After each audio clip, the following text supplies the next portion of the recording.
What's the latest at ChaCha, the mobile Q&A service? I spoke with Scott Jones. He's the CEO and founder of ChaCha. I'm Bambi Francisco. Welcome to Vator News.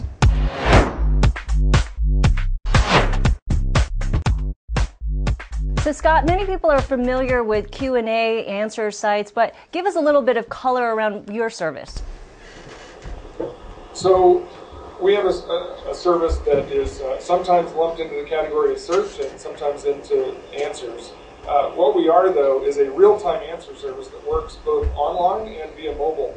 So we started this thing about 3 years ago, and it took off really fast on SMS mobile. In fact, Google had about 100% of the market in SMS search on mobile phones. And last September, we passed them up, and now we have about double the number of uniques that are coming via SMS mobile to ChaCha to ask questions and get an answer, a single answer, and not just a set of results dumped into your lap to sift and sort through on your mobile phone. Great. You have 23 monthly unique visitors. What percentage of those are coming from the mobile phone? About 3 million monthly uniques are coming from mobile phones, but they're extremely engaged, asking us nearly 20 questions a month and coming back month after month. How many questions? I'm sorry? They're asking about 20 questions a month on mobile, and then on the online site we also have the Q&A content, and much of that content drives usage from search engines. So whether you're online or whether you're using a top search engine on, say, an iPhone or a Droid, many times people are ending up on a ChaCha.com page because the content is so focused and unique. Now, I looked around at the content. I looked at a lot of the questions. They seem not so cut and dry, but more rhetorical. For instance, one question was, how do you know your boyfriend loves you? Which seemed to be a popular question. So what type of questions are people asking on ChaCha, and what's the demographic? It's really all over the map. So our demographic skews, on the mobile phones, it skews younger, so between ages 13 and 25. When you get online, it actually maps pretty well to the demographics of the internet in general.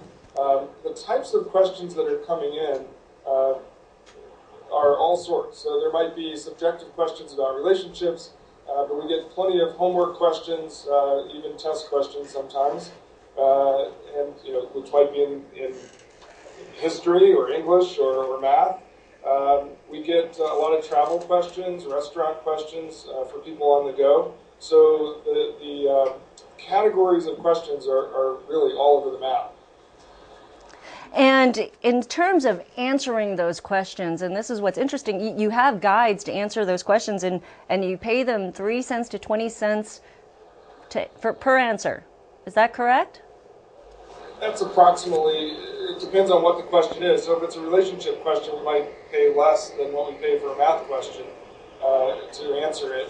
But yes, we have tens of thousands of human guides around the country. About 2/3 of them are college age. Many of them are in college, supplementing their income. We put in front of them a very rich dashboard of places where they can search for the answers and deliver a real-time answer that's of higher quality generally than what you find from a search engine.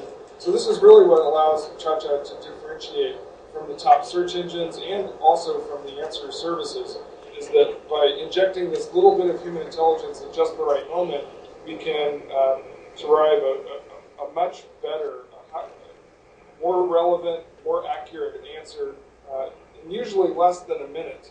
And so our quality is very high, up in the 90% range, versus a search engine or an answer service that, if the criteria is deliver a relevant, accurate answer within a minute, they're going to deliver, 10 to 50% of the time, whereas we're up in the 90% range.